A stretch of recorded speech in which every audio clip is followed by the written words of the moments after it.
Hello, pro wrestling fans, YouTubers, and YouTube watchers alike.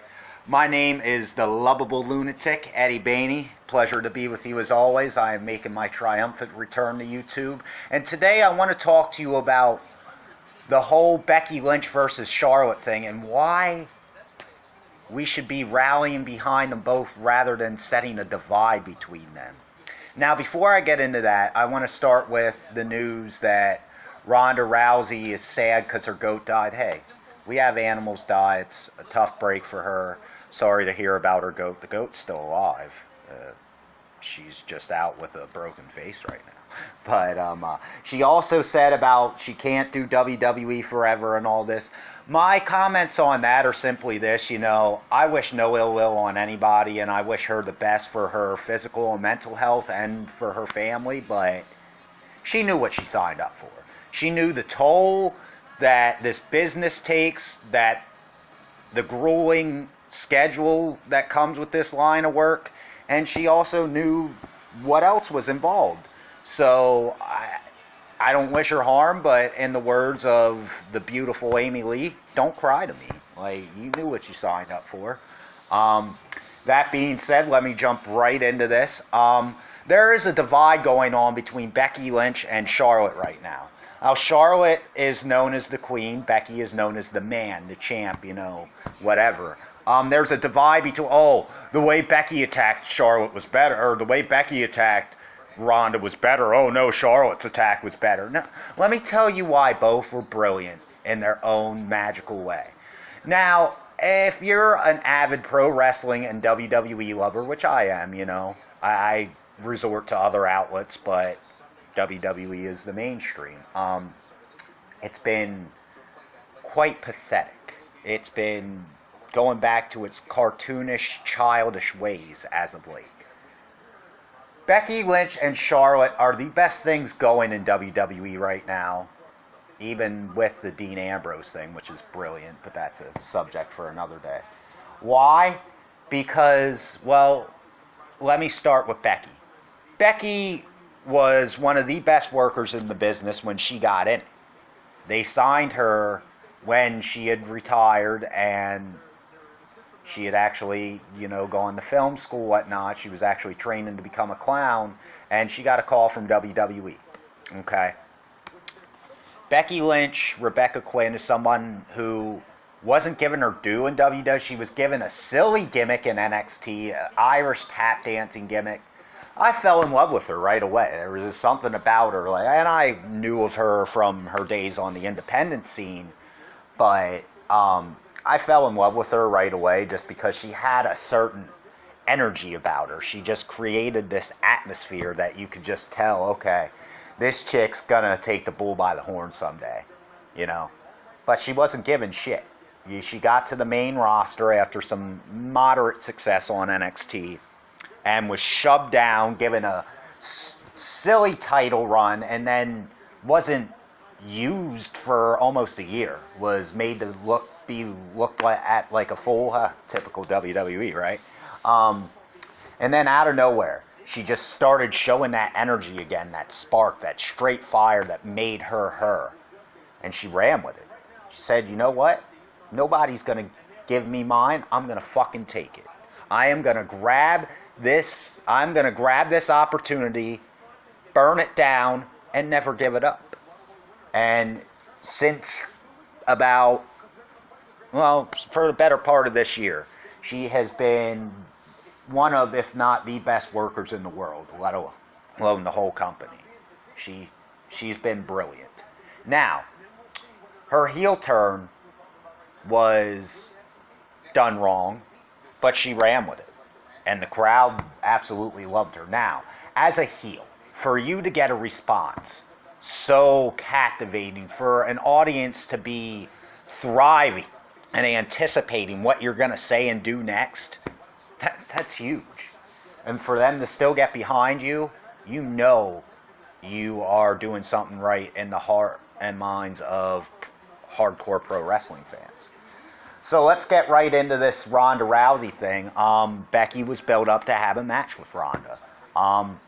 And the Monday before Survivor Series, the Raw before Survivor Series, she came in, sent a shockwave and statement throughout all of WWE and attacked Ronda. Came out, beat up half the Raw women's roster, and then an unfortunate turn of events as she got blindsided, sucker punch basically, and she still had the guts to finish the segment, look strong, and look like a complete sympathetic badass, a la Stone Cold Steve Austin.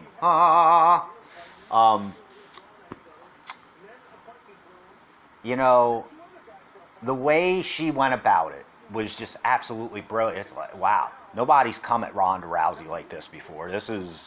We have not seen Ronda Rousey get dominated in the sports entertainment world like that. In UFC, yes. Sorry, Ronda. But we've not seen anybody come in to have the balls to attack Ronda like that, let alone articulate and calculate this malicious assault.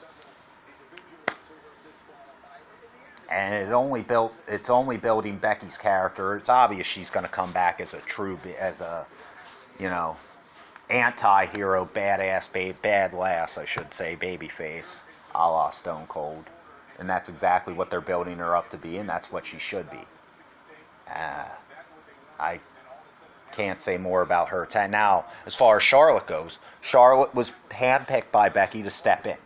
Now, what happened at Survivor Series was meant for Becky, but it was given to Charlotte. WWE played it brilliantly, one of the few things that they have played brilliantly recently, because of the fact that Charlotte and Becky were at each other's necks, yes.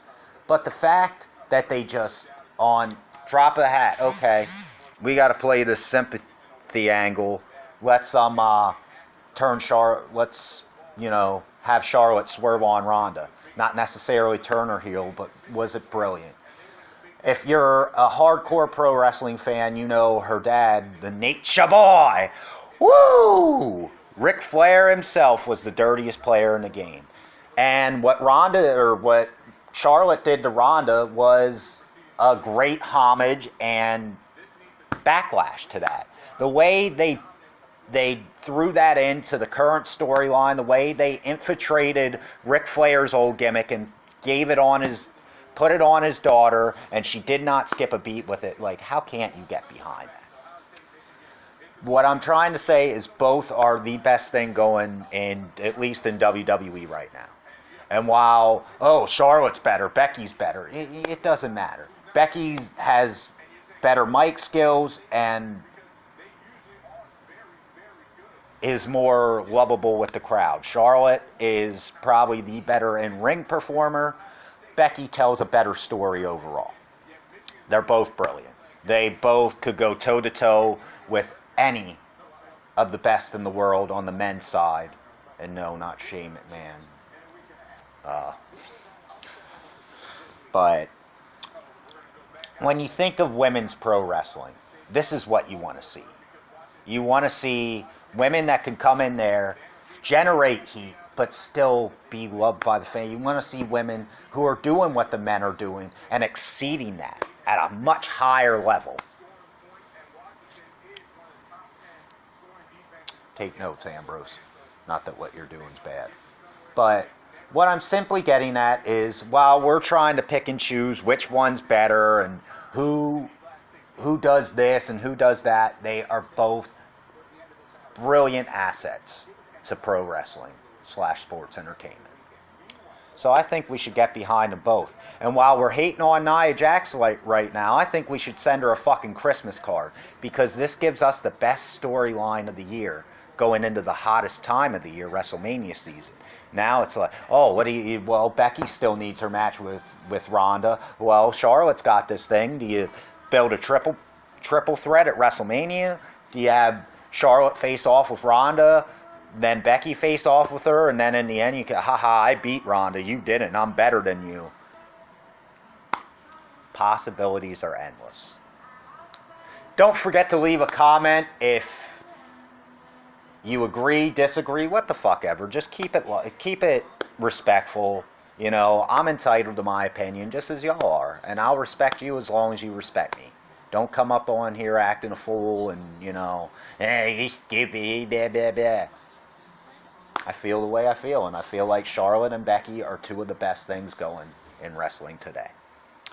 Like, share, and subscribe if you enjoyed this video, and if you didn't, well, better luck next year. Like, share, and subscribe anyway. Don't forget to tell your friends, and I'll see you good people later with some more fucking content. Have a fantastic Friday, y'all. Be careful Black Friday shopping. Just whatever you do, don't go under the fucking boardwalk, please.